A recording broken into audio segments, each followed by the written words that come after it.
pro to hit the ball harder and further than ever before.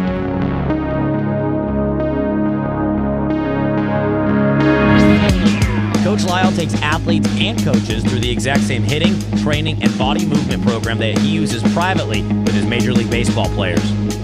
For the average price of a few hitting lessons, members get access to over 75 hitting drills for an entire year, all designed to unlock your power as a hitter. Unlock your most powerful swing today.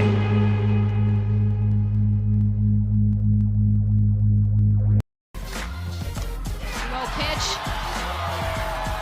She's due. Bat flip. Samantha Show extends the lead 13-9.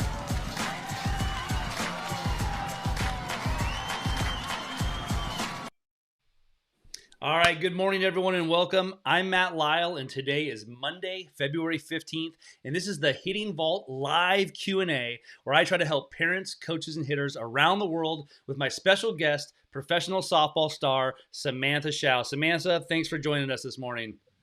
Yeah, thanks for having me on. And just a little note for everybody, Samantha is in Texas, and if you are a Texan, which honestly I have a huge following in Texas, a lot of you may not be tuning in today because you're covered in snow. So just so you know, I know Texans aren't used to that. I'm in California. We're not used to that either. So I've seen a lot of pictures of Austin and other places. It's a little crazy. And Samantha, I'm glad that you were able to make it through the snow onto the show. Yeah, thanks. I mean, the Wi-Fi turned on maybe an hour ago. Luckily, we haven't lost electricity or anything. The only thing that was out was the Wi-Fi, first world problems, but I'm happy that was back on and that we're able to do this. That's awesome. So if you're just tuning in, let me know that you're here and where you're tuning in from around the world this morning or maybe the afternoon or night for you. Last week, we had Natasha Watley and some other people, and we had people from New Zealand, Costa Rica, Australia, Canada, Mexico. So one of my favorite things about this show is people telling me where they're from. I just saw someone says, good afternoon from Kentucky, LaPorte, Texas, Ohio. Someone says they're in deep snow in Ohio as well. Tom, thanks for joining the show. Again, if you're just tuning in, hit the like button, hit the share button. If you're following this on Twitter, hit that retweet button, share it out to the world. Let them know that we're here answering your questions about Q&A, and start getting your questions ready for myself and for Samantha. I know you guys are always coming up with great questions. And again, it's awesome to see everybody. Guillermo tuning in from New Hampshire. Chris is in Virginia, Jen's in Boston, Matt's in St. Louis, Missouri, Jeff is in Dallas, PA, Wayne's in South Carolina, Candy in Springdale, Arkansas, and on and on. Snowed here in Indiana, says Bob. Lily says, thanks for doing this in Tennessee. Bangladesh, there we go. There's someone from a little further away. Long Island, New York, Pittsburgh, Pennsylvania. So lots of great people tuning in from all over the world, and I appreciate you guys sharing that.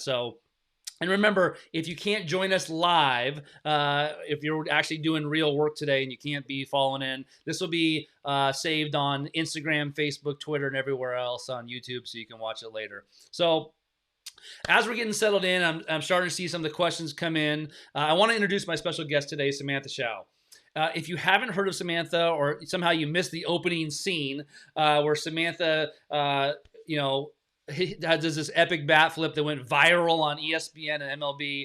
Samantha was a two-way star, pitcher and hitter at Texas A&M, then finished her career at Oklahoma State, now a professional with Athletes Unlimited, which is an awesome thing in itself, and we can talk about that for days. But Samantha, the bat flip happens, the thing goes epically viral, MLB, ESPN. The video's awesome, but tell us a little bit about the scene. Was it the first game of the season? Was it an important game? What was the score? Give us a little context into why this thing went nuts. Yeah. The first one that got picked up, we were playing against Oregon my senior year. And funny enough, one of the managers on the team the night before had sent me a video of Megan Wiggins in the pro league bat flipping, and he was like, you won't do it. And I was like, man, I had actually bat flipped a couple times. I say bat flip. I've pimped to my junior year at A&M, and nothing got picked up by media. So it was like I had it in me, but I wasn't as comfortable yet. And then we're playing Oregon, and I think the game was tied, and I hit this ball if anyone knows Oregon softball's field, in left field, they have this really tall net. And I hit this ball and I almost cleared that net. Wow. And so initially I was like, oh my gosh, I crushed that ball. And then I guess from me watching that video the night before, I did, I flipped the bat. And then from then on, it just kind of carried over. And what I always say is like, that was me being comfortable. That was me having fun. That was me loving the game. And I'm an emotional player. You definitely know when I'm happy, whether I'm hitting, pitching, playing first, whatever it is, I wear my emotions on my sleeve. And so that was just finally coming out in my hitting. And it was never, to rub it in the pitcher's face. I was always looking at my dugout, my girls, like, hey, we're still in this. It always happened when we were either like tied or it put us up. And so it happened a couple more times after that. And it was fun. It was crazy. I always think it was kind of silly for me to like get famous or known over this because like I was just having fun.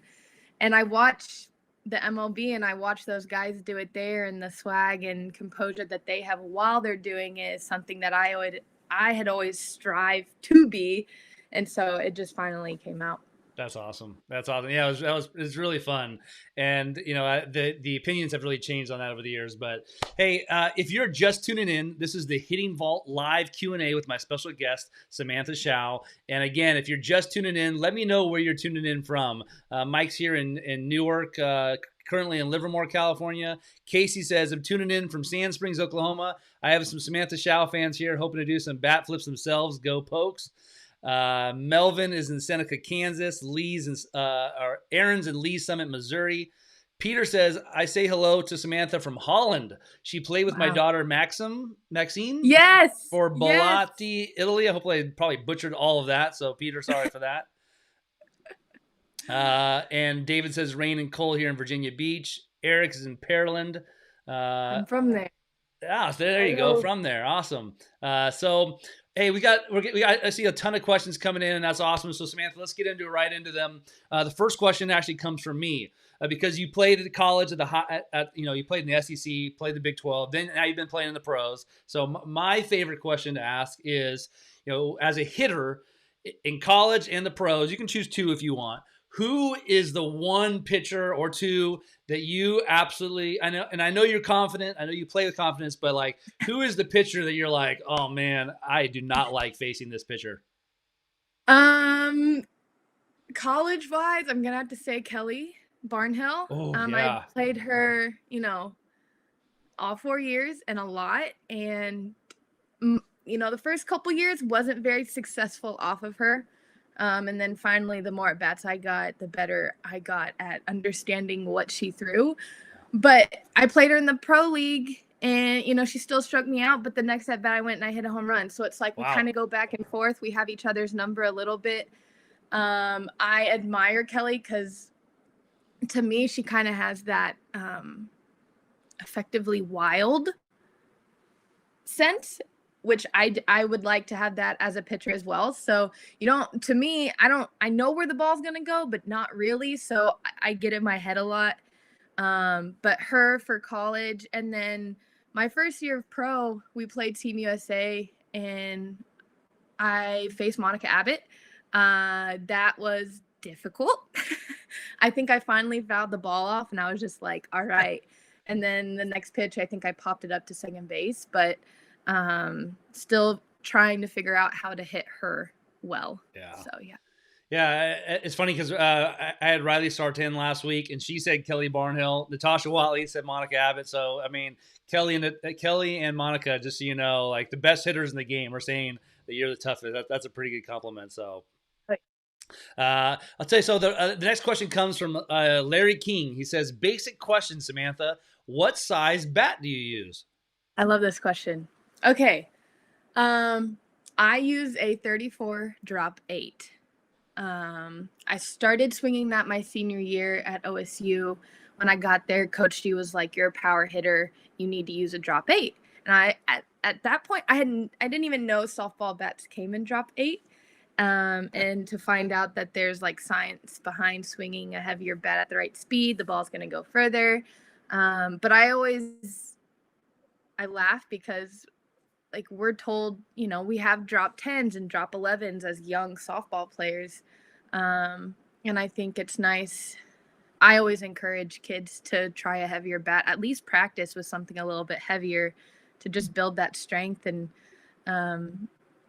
why not? Why can't we swing heavier bats? But yeah, drop 8, 34, Mizuno Carbon. It's my bat.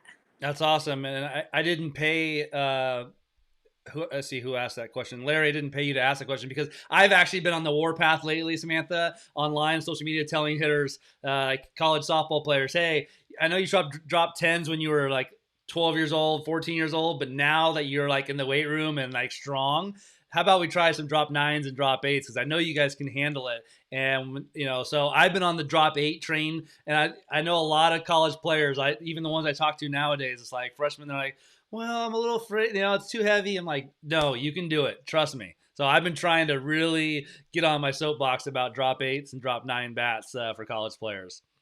I was surprised a lot of the pros, when I went up to like Athletes Unlimited, I was like, hey, what size bat do you swing? Like none of them had drop 8s. And I was like, oh, okay. Yeah. Big girl to show you, I guess, how strong you are and ahead of the curve you are, because I think that's going to happen more and more as athletes are getting, in better shape and stuff like that. The next question comes from Matt. He says, what different things do you train when using a balanced bat versus an end-loaded bat? And so I don't know if anybody trains a whole lot different. For you, like I said, and feel is everything. Baseball and softball. For you, when you're using a bat, can you tell the difference between end-loaded and a balanced bat? And do you have a preference for you swinging it in training? I think I'm used to an end-loaded. I used the Rocket Tech growing up. Mm-hmm. That was my favorite bat, and so I'm used to that. I want to say the bat that I'm swinging now is end-loaded, but I have no idea. That's good. Whatever feels good in my hands. Starting to get it in a way that you're not feeling it as much. Right. I think that's really good. Next question is for you is when you step out of the on deck circle into the plate and you're gonna hit. What is your routine? Do you have a routine or something in your head or physically that you do in the box? Yeah. So being a pitcher that hits, I observe the pitcher a bunch. And so I'm trying to figure out, what's the sequencing? Where's she wanting to go first pitch to a right-handed batter? So let's say I'm facing Cat. I'm thinking, all right, I got to get ahead. I'm going to swing early. And I got to look for that pitch on the outside part of the plate and low and drive it right back at her. So I'm more thinking, who am I facing? How am I going to be successful off her as I'm walking to the plate? But then once I get up there, I just got to look for ball over the plate, ball thigh high, and just trying to crush it through the fence, through the outfield fence in center field. I try not to do too much thinking. I tend to get in my head a lot, being a pitcher that does hit, trying to pick a pitch too hard or trying to guess, but just really focusing on using my eyes, trusting my eyes, and making sure that I'm getting my best swing off. That's awesome. Yeah, that's great. It's a simple approach, but again, as a pitcher, also you're trying to kind of work through that. Like, what's the pitcher going to do? I'm going to think like a pitcher, and some of that mental battle is a little bit different than it is for a position player who doesn't pitch as well. So that's pretty good. If you're just tuning in right now, get your questions in. I've got my special guest, Samantha Show, and we are answering your questions live on Hitting. And I'm seeing lots of great questions coming in. This could be a very long answer, so I'm going to put a time limit on you because this is a great question. But Mike asks, he says, Athletes Unlimited reignited my love for pro sports like nothing has in years. And I would encourage everybody, if you don't know anything about Athletes Unlimited, do a Google search, go to their website. It's very interesting stuff. He says, and I think he speaks for everybody that loves softball. I want to see pro women's fast pitch succeed. How can we as fans help? So Athletes Unlimited's got some momentum. You got your first baseball card, I guess, softball card, and it got some momentum. It has had some success. in your opinion as a player and how you experienced, this last season with this new format, what do you think as fans, how can they help to keep that fire going or make it succeed? Yeah, just watch. If you can make it out to a game, come out, support us. But watch, tell your friends to watch. I think that's the biggest thing for us right now is just trying to keep that traction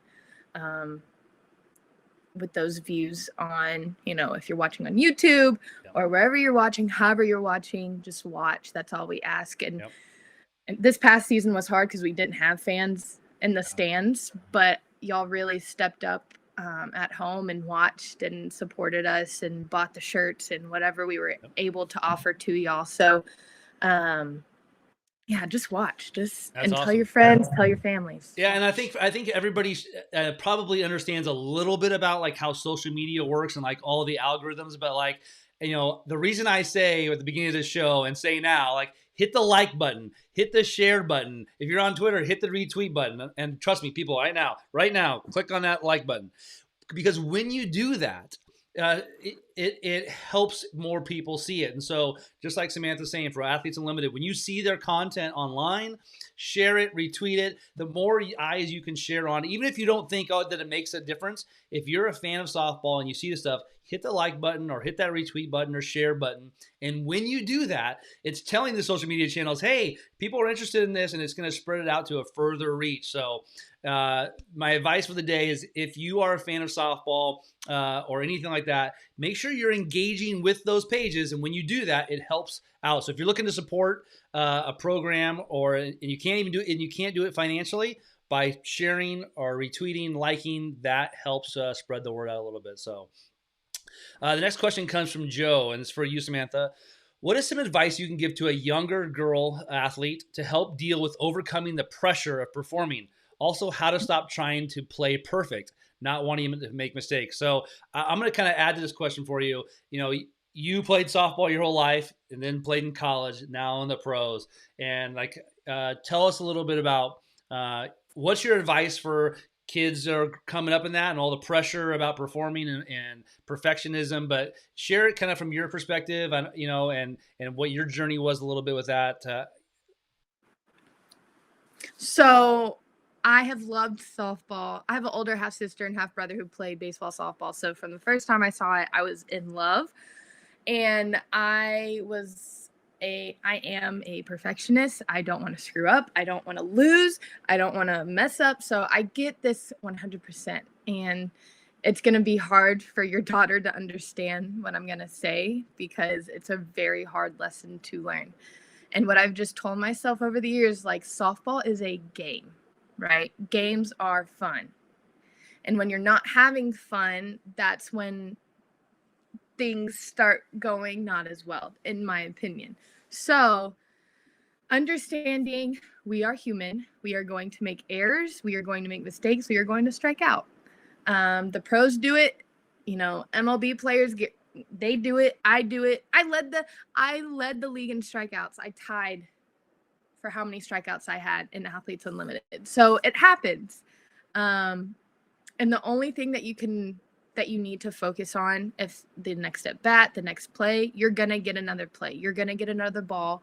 You have to make the most out of that ball, right? You can't worry too much about the ball you just fumbled, or the ball that just went between your legs, or the pitch you just left over the plate.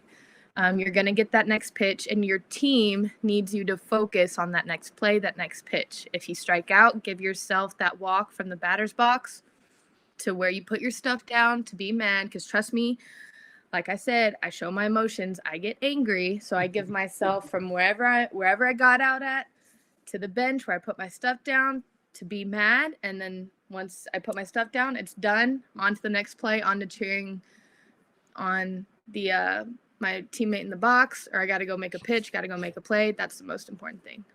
Yeah, and I've had this rule for the last few years at the places I've coached, is that you get about 30 seconds. That's what I'll give you. Our rule is 30 seconds and as long as it's not public. And so like at South Carolina, we had a bathroom at the end of the dugout. And at Fresno State, there's a little locker room right around the corner. So if you want to go in there and scream and yell, You can do that as long as, like I said, no, like, nobody sees you or hears you do that, and then come back composed. I'm totally fine. And that's the thing that's kind of nice about softball versus like basketball or soccer, where you don't get that Right. recovery time. Yeah, go in there and like, oh, and I've, as a coach, I've done it. And like you said, when you get older, if you ever coach, coaches do it too. But take that time at 20, 30 seconds, hit that reset button, come back in, but you got to be ready to go from there. So.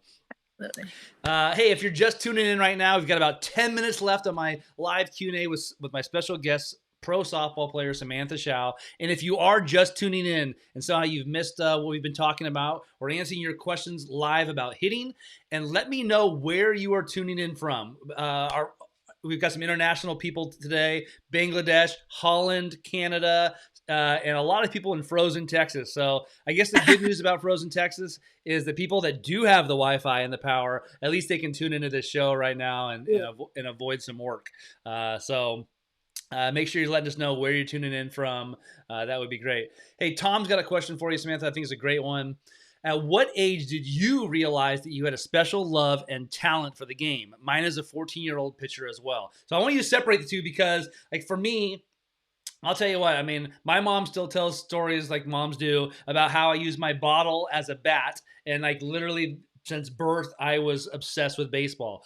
But like, I would say 12 years old, for me, I started realizing, hey, you know what? I'm actually looking around. I'm pretty good here. I wasn't the best player around, but I could tell like, hey, you know what? I've got a little bit of talent. And as I kind of got in, and then my freshman year of high school, I will never forget, I went to tryouts and I was like, I don't know if I'm gonna make the team. And one of the seniors is like, bro, I think you're a starter on varsity. And I was like, what? And so that was kind of the moment for me. Like my freshman year, I realized, oh my gosh, like I actually can hang with these kids, but I had no idea. For you, right. Two parts. Like when did you like fall in love with softball? And then two, like when did you realize, hey, you know what? Like I'm pretty good here. So like I mentioned earlier, I have two older half siblings who played. So I can remember maybe being 3 or 4. And at the time my sister was playing kid pitch and I'd get a tennis ball or some small ball and I was doing the circle to a wall.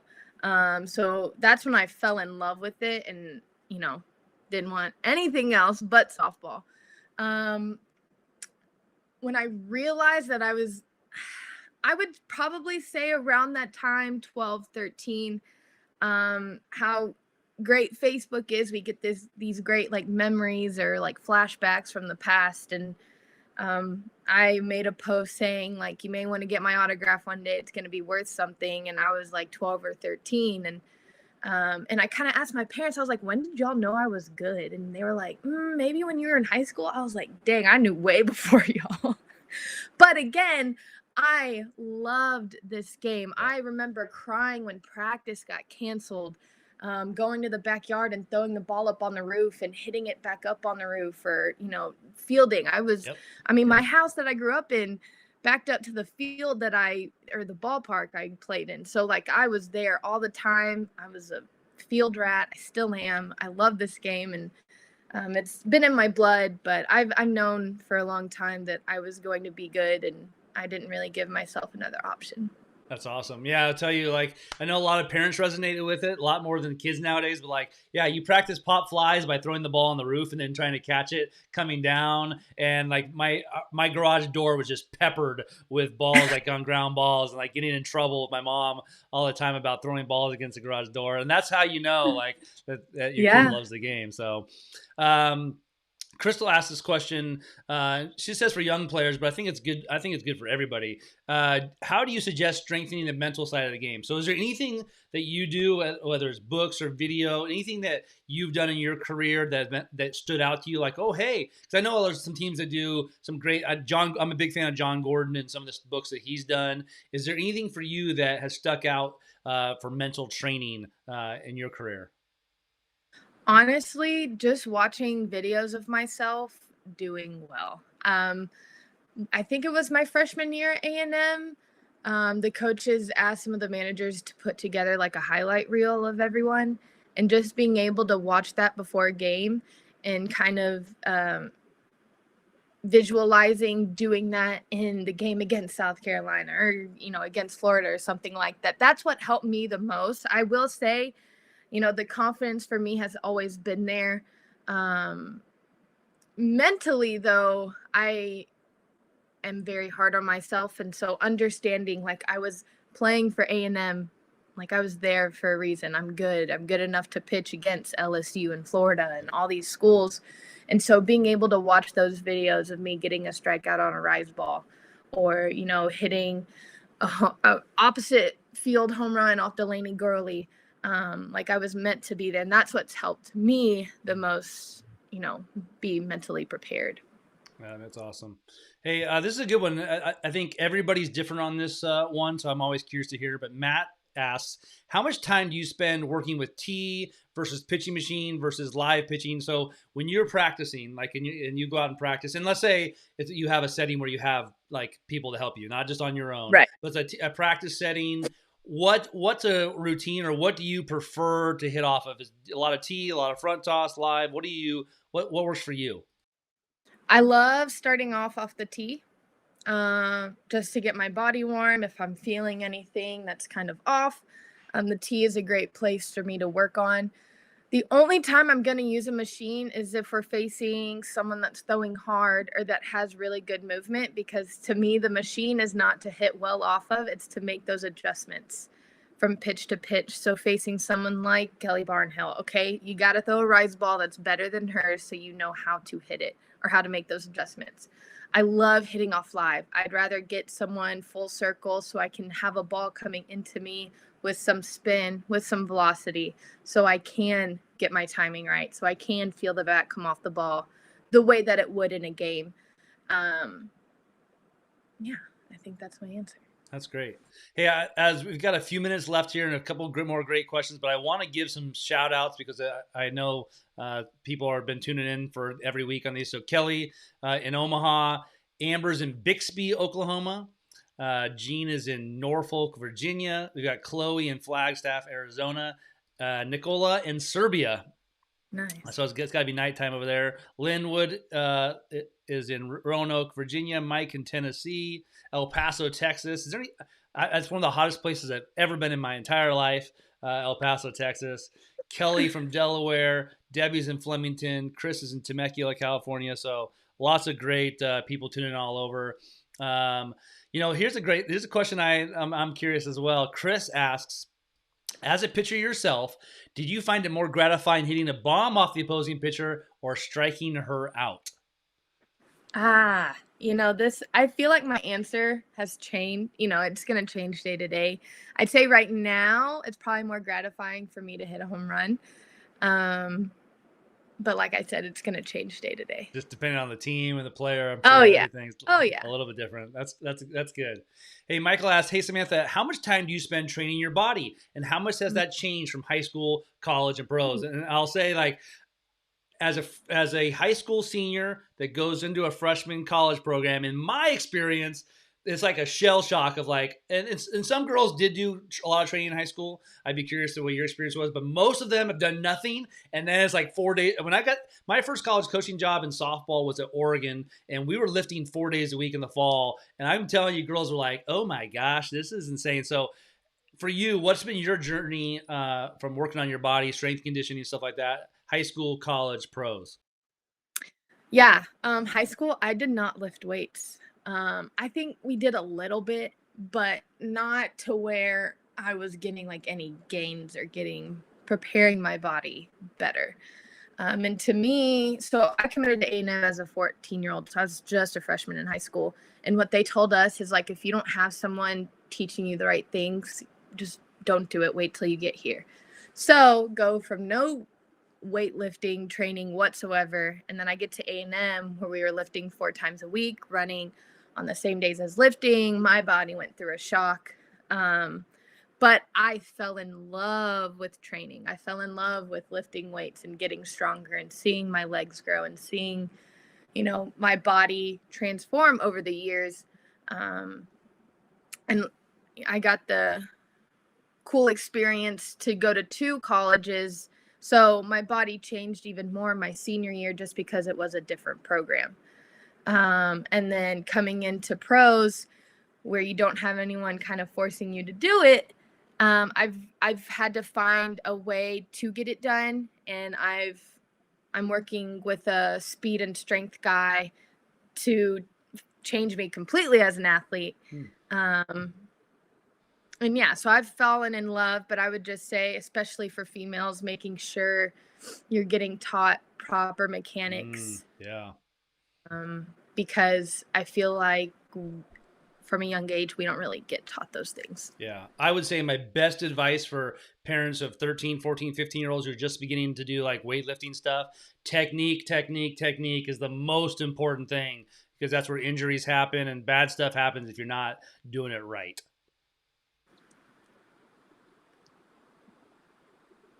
All right. You still there? I am. I'm here. All right. Don't make sure the Texas storm didn't hit. All right. Next question, a couple more here. This next question, you feel free to plead the fifth, because this one's a little tricky. This comes from John. I'm going to say his name wrong. It's Stormy's dad, John Kotzelnik. His daughter Stormy plays for Washington. He says, Samantha, in your opinion, who is the best hitting coach you've ever worked with? Oh, man. Okay. I'm not going to plead the fifth. Okay. I got to go with my guy, Jeff, at OSU. He was the best for me. Like I was saying about my approach earlier, super simple. I don't need a lot. I got to keep it simple. He would just be like, Sam, just swing the bat. Like, you don't got to do much, just swing the bat. Stop thinking, get your knee down and just swing the bat. And I was like, Jeff, luckily he was also my pitching coach. So me and him worked a lot together. Nice. But, Jeff Cottrell down in Stillwater, he's my favorite. He's the best. That's awesome. All right, so I'm going to ask you our final question of the day here, and it's going to be a pitching question. Oh, wow. Casey asks, are there really good pitchers enough to be a great high school pitcher? I think this time, are three really good pitches enough to be a great high school pitcher, or do you really need 4 or 5? And I kind of joke because I'm not a pitching coach, but coaching in college a long time, it's like we come across these pitchers like, I have 7 pitches. It's like, what? I didn't know there was 7 pitches. Are 3 really good pitches enough, or do you need 4 or 5? And answer the question for me 2-part. Like, tell us, what is it that you throw? Like, what are your main pitches that you throw? How many do you throw? I would say my top 3, my drop, my rise, and my changeup. I know how to throw a curveball and I know how to throw my fastball. But I don't believe in a screwball, so don't come at me for that. I also don't believe that you can throw a drop curve and a screw rise and all this stuff. To me, you're just being lazy, because you're not going to make your curveball better or your drop ball better. You just mix the two. So I'm a pitching coach right now at a facility, so I'm happy to get this question. I tell all my pitchers, you need to have 3 good pitches. If you go and talk to any professional pitcher, they're going to tell you they throw 3. And a lot of the times the fastball is still getting thrown. And that's another thing that I fell victim to when I was playing select ball. I went away from my fastball because I learned all these fun new movement pitches. You can get anyone out throwing fastball where you want to, when you want to, and then mixing a changeup in there. You don't need movement. It helps, but if you're confident in yourself enough, you can get by with just a fastball. So what I'll say, yeah, you can be a great high school pitcher. You could be a great college pitcher. You could be a great pro pitcher with just 3 pitches. That's awesome. Well, I just want to let everybody know today's episode is brought to you by thehittingvault.com. And the Hitting Vault is the internet's #1 online hitting membership and is a complete hitting system for both baseball and softball that teaches coaches and players the right way to unlock their full power, hit the ball further, and build more confidence, both in hitting and life. I just want to thank my special guest today, Samantha Show, pro softball player, college stud, for answering all these great questions. So many great questions from everybody today. So thank you. And before you leave today, everybody, I want you to do a couple things. One, I want you to hit the like button. Hit that like button right now. If you're on YouTube or Facebook, hit the like button. Hit the share button if you really like today's episode. And then Samantha, before we let you go, if we want to learn more about you, or if we're in Texas and we want to get pitching lessons from you, how do we find you? I know I follow you on Instagram and on Twitter, but if I want to learn more about Samantha Show and learn more about you and maybe work with you as a pitching coach, where can I find out more about you? So very early stages, but I do have a website, samanthashowsoftball.com. You could go on there, and if you want to get pitching lessons, you absolutely can. Nice. But the best way to learn more about me is probably through Instagram and Twitter. I'm definitely in the building stages of trying to get that part of my career built. So if anyone's out there that can help me with that, DM me on Instagram. But there you go. All right, so SamanthaShowSoftball.com, and then search her. What is your handle on Instagram? Show me what you got. So obviously show me what, and then CHU got. I made that my freshman year of high school, and it has stuck ever since. Stuck with you. And then I think my Twitter handle is just Samantha Show 03. So did I get this right here? Did I spell that right? Show me what you got, or? So the U is CHU got chew. I don't know. Yeah. Oh, I gotcha. All right. Well, I'll tell you what, again, like if you're on Instagram or Twitter, if you just type in the words Samantha Show, it should come up. It'll find you. You got that little check mark going on Twitter. So, and on Instagram. So, hey, make sure you guys check her out. Check out her website, and make sure and I'll tell you what, also, we need to collect your softball card, right? Topps made Athletes Unlimited softball cards. So make sure you guys check that out. It's pretty awesome. Thanks again for being my guest today and answering so many awesome questions. And I'm getting so many responses here from everybody saying, thanks, Samantha, you were awesome. So you did awesome. And everybody, it's Monday. It's a holiday. Hopefully you guys are, and if you're in Texas or anywhere in the Midwest or with all the storms going on, stay safe, stay indoors, and we'll all see you soon. Have a great week, everybody. Take care.